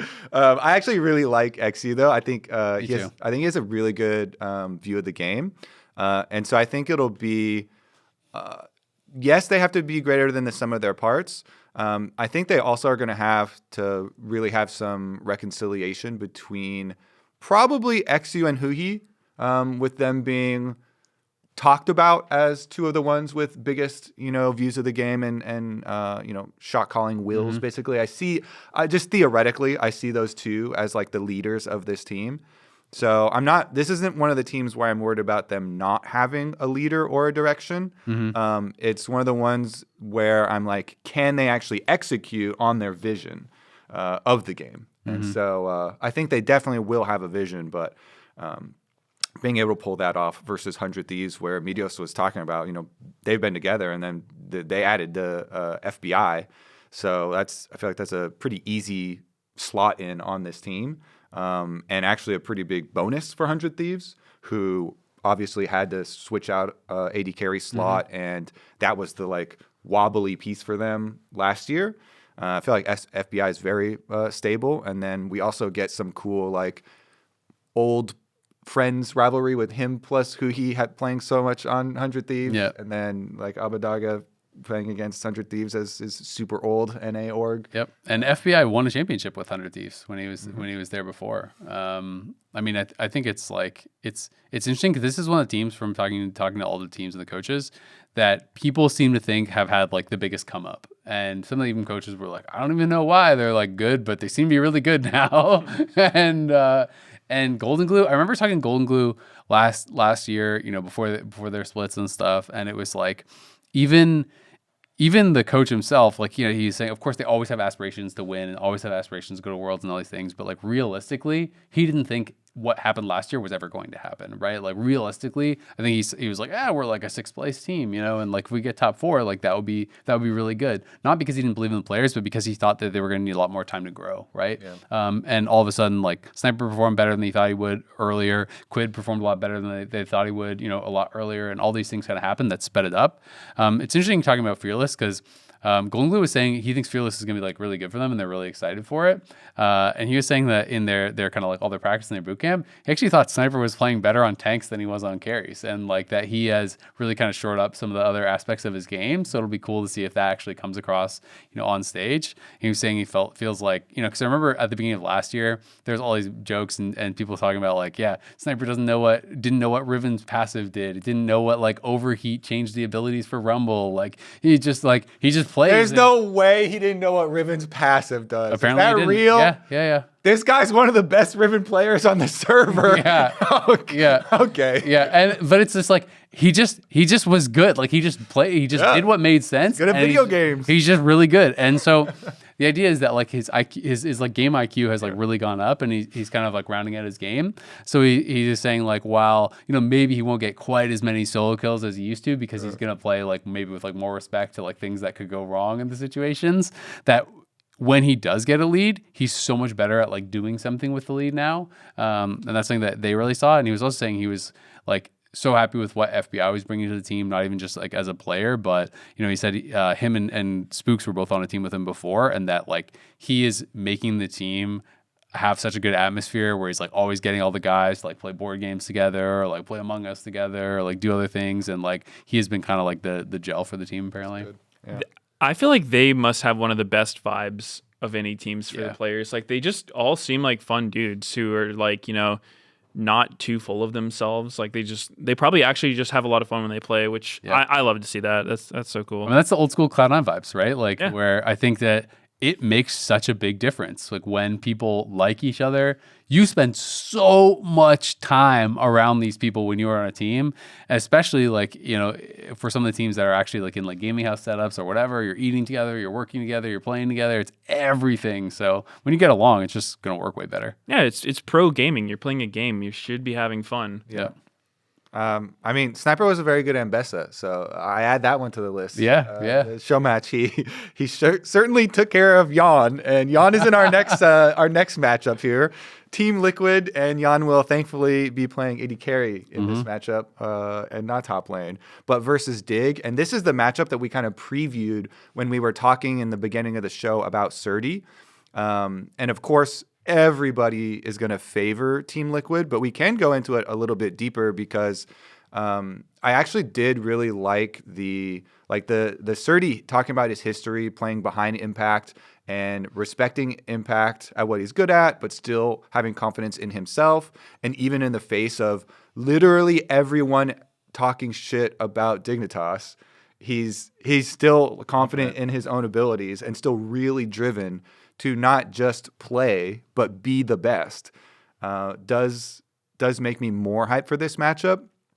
And as far as Team Liquid goes, yes, I also have them. I think I put them second in power rankings still because of the faith that I have in keeping the roster together. So much synergy still inbuilt from last year, so much success from last year. But there are some question marks for me in the Fearless, not with like player ability for Fearless, but because Spawn specifically said that part of his coaching theory was that he actually really encouraged his players last year and during like regular drafts to have concentrated champion pools, to have focused champion pools. And they talked about this when the meta really did shift, especially for mid lane and jungle and stuff. And you can see this in a lot of their drafts. Like Umpty was Maokai Sejuani for like, I don't know, 1,000 games. But like that, and I think that is a very good philosophy to have a pretty concentrated champion pool if you have enough to get off whatever draft your team is going to need, just because League of Legends has so many variables in it. And if you can reduce some of those variables, then you get to concentrate on, all the other aspects like gameplay and how you're going to play as a team and all this. And Team Liquid very clearly had a viewpoint on how they all wanted to operate as a team. So now with Fearless, I think it's going to be very interesting to see Spawn adapt and like the coaching kind of theory behind this of actually having to shift a little bit of that and lean more into all these things we always try and hype up. Where we're like, oh, APA, Kled player and played it, Worlds, and all these other champions that are going to be fringe and going to be so much more useful. Because speaking from experience of someone who used to play a lot of champions and then like became a one trick and like really reduced variables, it is hard to switch it and go back. So, Umpty spending so much time on tank front lines, even though you can say, yeah, I used to years ago play so many different champions and play so many different styles or whatever. And he talked about he's actually really excited. I forget what interview it was to bring out his Lilia again, which we did see.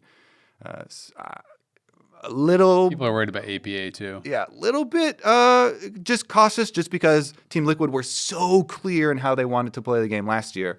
But yeah, like I said, still have confidence in them. Yeah, I mean, they're definitely, I think, of the top three, they're the team that I have probably the most questions about because, like we mentioned last year, the game was weird last year. Like, that wasn't regular league. It was lane swaps. It was 80 carries mid for almost the entire year. And that was just not normal league, right? It was like you weren't really being tested on the things that you're normally tested on. And so I think that TL is once again going to have to prove that they can adapt to the game. I think APA is totally able to play mages and whatnot because we've seen him on like Aurelion Sol, Nico, Ziggs. Yeah, exactly. Like he's done well. I have no doubt he can play those. I think Umpty definitely prefers being on those tank junglers and he does better on them. I think he's very good at like the low econ generating advantages for his team type stuff. But obviously in Fearless, you can't do that every single game. Like, you'll have to play some other things. So it's really just going to come down to, like, unless he thinks you can play, like, Zac Jungle and Sejuani and Skarner and Maokai and, Well, everybody's going to be playing Skarner if he's open. Of course. But I just mean... nobody is because he's banned. But it's just... I just mean, like, unless you think there's enough tanks and, like, enough low econ things that you can just, like, keep going down the list. Because in BO3, it doesn't have to go that deep, right? Yeah, that is true. But, obviously, compared to non-Fearless, they will probably be tested more on what other things they can do because for last year they pretty much always liked their triple frontline double carry comps. Yep. So it'll probably be different, but again, lane swaps are a thing. Like, they're still here, and that was something Liquid was good at, and I don't see any reason that wouldn't still be the case. So yeah, we'll see. But is it something that's like it used to be their greatest power, and now since it's easier to do and other teams can have like pretty good effectiveness at it, is it kind of like a nerf to TL who like you were saying, were one of the best. They were saying even that, or thinking that they were the best at lane swaps in the whole world.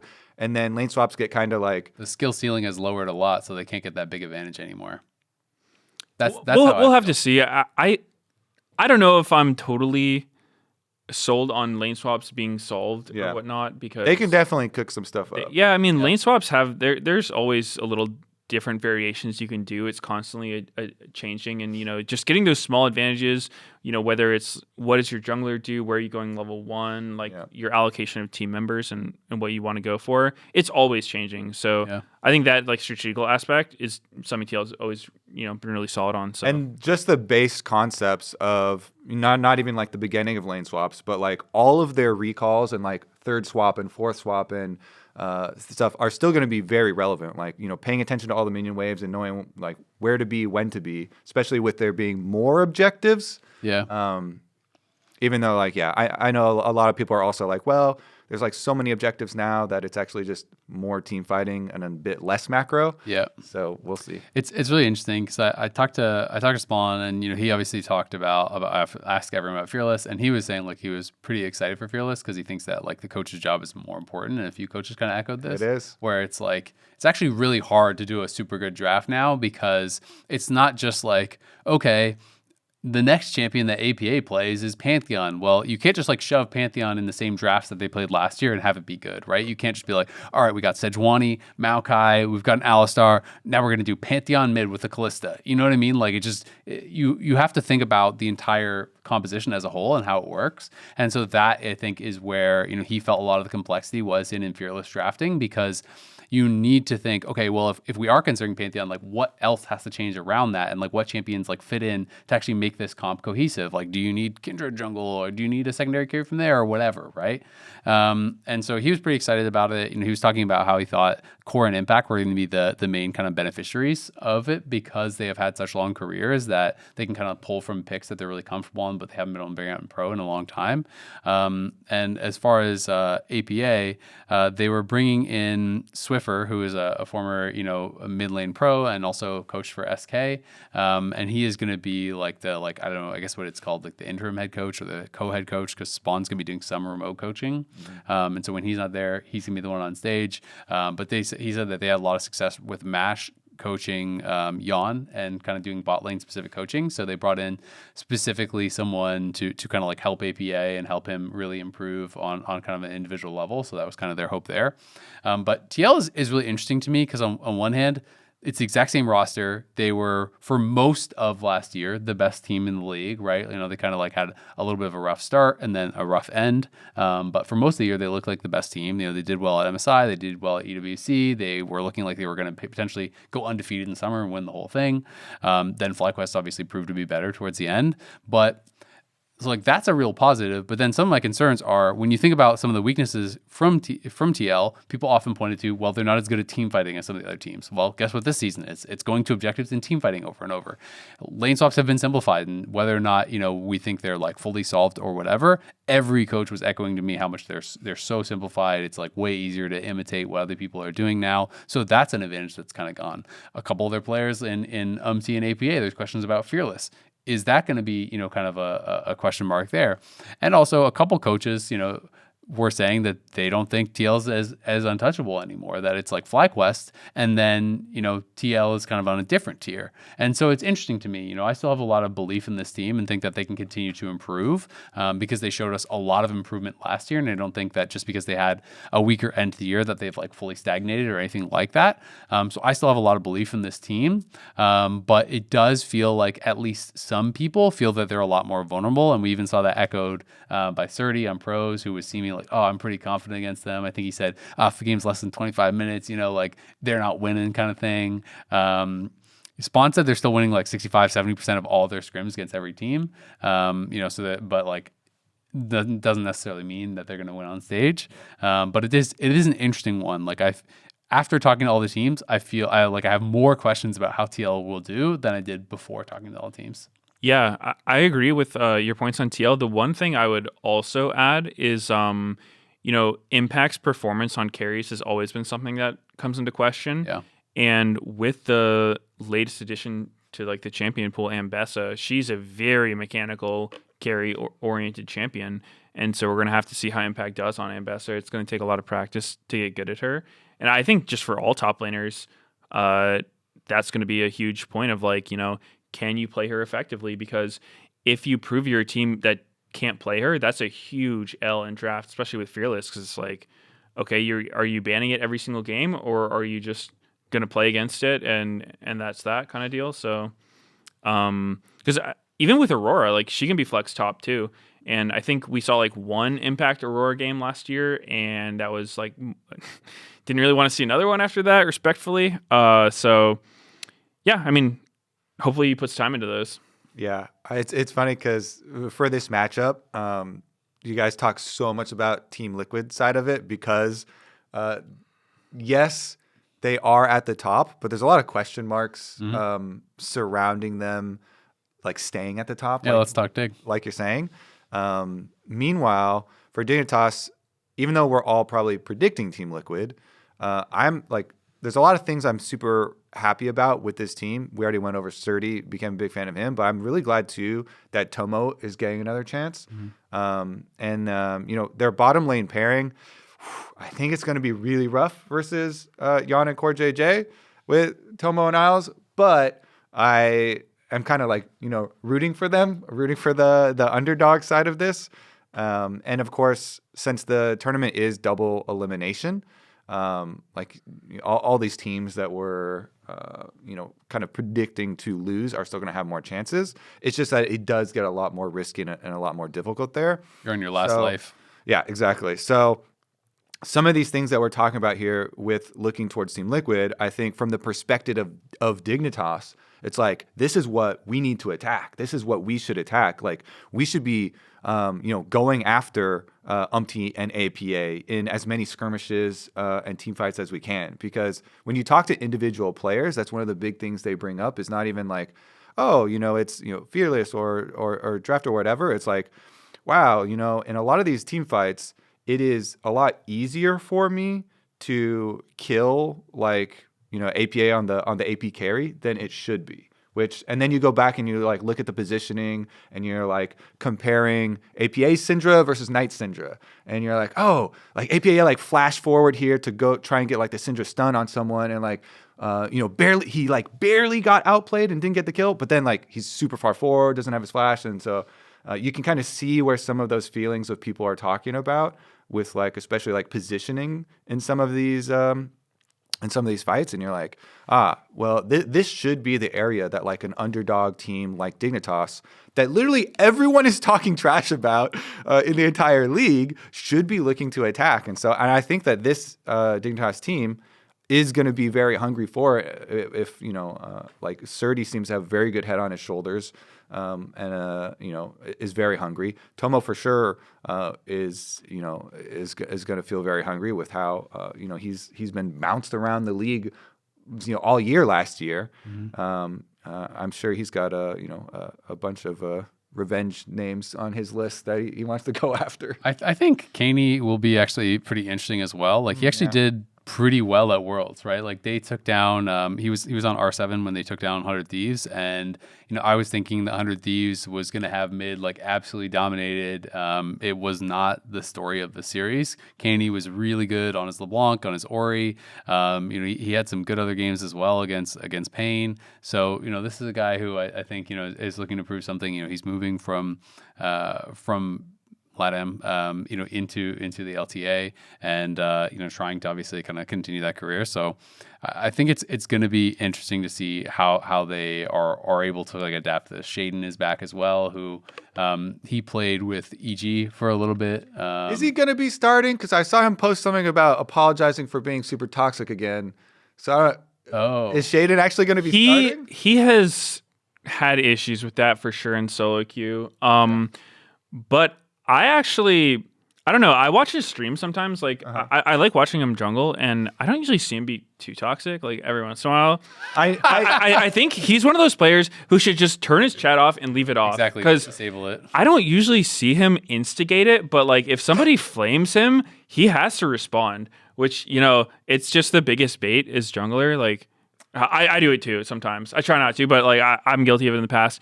But he's actually a really good jungler in solo queue. Like Oh, this is Four like 4 days ago, the Chat GPT. yeah, 4 days ago he posted this thing that does look like someone wrote an apology thing for him. I thought this was just, hey, like, sorry for my past. I'm gonna be playing for Dig this year. Like, Okay. don't hate me. Okay, I'm always a That's how I little took worried that he's like, It was a Getting- pre-apology. yeah, is he gonna get a punishment and there's gonna be someone else starting? I don't know, but yeah, hopefully all He has a bad reputation in solo. queue, Okay. To say it fairly, right? Like, I think that's fair. But I mean, it's like he's good though. He is. Yeah, He is like, good. I think I get people. I get how people want to like how people get frustrated and stuff. I get frustrated, but I truly do not think it's hard to not you just don't have to say like don't say something extreme and you literally will never get in trouble. Like I don't know. Like I've been playing League for a long time. I've never been so much as chat restricted. I've typed back to people, but I just like don't like. I'm never saying anything crazy. You know, like I've called someone an idiot before. I've done this, but like I mean, our commissioner got chat restricted though, so he did. Yes, he did. can't be that easy Yeah. not to. That was for something he said to me too. That's the funniest part. But in jest, Mark's a good honorable summoner. Yeah, but I mean, I just think it's like you say, some people just need to understand that just they can't control themselves. Just disable all chat. Just freaking remove the enter from your keyboard. Like, just break that thing and just play the game. There is a setting, and you can just change it to pre-made party chat only, and then you don't see and you can't type. The funniest thing is though, I see people like sometimes I'll watch some of these streamers who are like more angry streamers, and they'll have all chat off, but then something happens and they get mad and then they turn it on to I've done that. to rage type, and I'm like you still like can't stop yourself. Like Sometimes you have to. that's a problem. Yeah, no one's saying it's not. So I think this Dig team, I don't know. I kind of predicted middle of the pack, but that's just because I feel like they're either going to be really good or really bad. I think they're going to be, I don't know, because When you say really good, how good is really good? Like, could you actually picture this team winning a title? yeah. I mean, I think there's a possibility because, the thing that seems most promising in a new team is if there's people who are just like very, very good at solo queue for a long time, like Shaden and SRTTY are like crazy good at solo queue. And so sometimes it's like you just know something about the game that pros who've been playing for a long time, like maybe it's like you mastered one of the newer parts of the game faster or whatever. Mm-hmm. And so I think there's a world where, you just come in and you kind of like roll everyone, which, was like C9 back in the day, right? We haven't seen that for a while, but it is possible, but again, I don't think it's super likely for this team because it looks like on Dig, it's really just Isles. This is like his third iteration of a completely new roster where he's still there. And I know last year Isles was looking a bit rough, and I think he was probably scapegoated a little bit due to just like popularity contest, right? Like he was with a lot of really big names on his team. Yeah. So obviously, they've got more fans than he does. He's going to get thrown under the bus a little bit for any of their shortcomings. But yeah, I don't know. I didn't really see anything from him that made me seem like, wow, he was really good. I really like that first point that you made because it made me think if I just give you two names of a matchup in this matchup, and I'm like, okay, if these two players are just 1v1 fighting, dueling, and I tell you it's going to be Shaden versus Umpty, who are you betting on to win a 1v1 mechanics just straight up duel? Shaden. Yeah, for me it's like 9 out of 10 times. Yeah, I would say Shaden. And then for some people, if you pose that, like with Surdy and Impact, Mechanics, it'd be similar thing. Pure So mechanics, So I like Meteos kind of pointing out some of those aspects that you need to play into your strengths and like harness the things that you have going for you and see if you can create those scenarios in the game. Yeah. Obviously, Team Liquid, we're all favoring them. They're going to be they should be a much stronger team. but you can see some like arguments and like ways to try and attack. Yeah, and that's why hopefully it'll be an interesting series, right? And I think it's like sometimes these players who are really, really good at solo queue can quickly adapt to pro play and can kind of like keep some of the strengths they have from solo queue, but change and kind of evolve there. But there's also other guys who have been really good at solo queue for a long time who have never really been able to make it work at the same level, I think, in pro play. Armeo is a guy who's always really, really good at solo queue, but I think he's never been able to have that high level of success that he was striving for, in pro play, even though he had a really good work ethic and he's really well known for it. Stunt was a guy who is probably like in NA, I feel like probably the best solo queue support in NA for like a lot of years. That guy is always like a bunch of accounts in high challenger, super high rank, top 10, whatever. And, he didn't achieve that same level of success in pro. So it's like sometimes it really does work super well and sometimes it doesn't. So it's just going to be interesting to see if you can kind of like bring in those strengths and kind of like adapt and mold it to pro play. Yeah. I mean, I will say like both of them, Surdy and Shaden, play on like really low ping and solo queue, which it's obviously going to give you an advantage over pro players or whatnot because like we got the LA ping, and that's just another thing they got to adapt to when they're here. It's like you don't have that really good practice environment for your solo queue anymore. It's like your muscle memory gets kind of like warped when you have to play on higher ping and then go to low ping for practice and whatnot. So there are a lot of challenges going from solo queue to pro play. So we'll see. Well, that's going to do it for this episode of The Dive, driven by Kia. We've got a lot of changes this year that are going to be really exciting. Obviously, it is the end of the LCS. It is the beginning of the LTA. And the LTA is going to be kicking off its first ever matches this Saturday, the 25th. We've got best of threes to kick things off. It's going to be really high stakes because 2 losses and you are already out of that first split. I'm very excited for it, and it's great to be back for another year of The Dive.